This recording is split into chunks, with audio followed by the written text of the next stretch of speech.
And here is the base of Turtle Mound, where the oyster shells are as well. And they're beautiful. There's pink ones and some other beautiful shells. Look at this.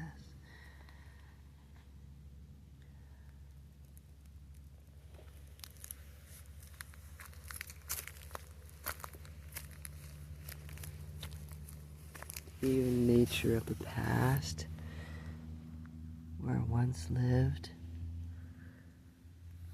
shellfish, is so beautiful. Down among the mangroves, and out there is the lagoon.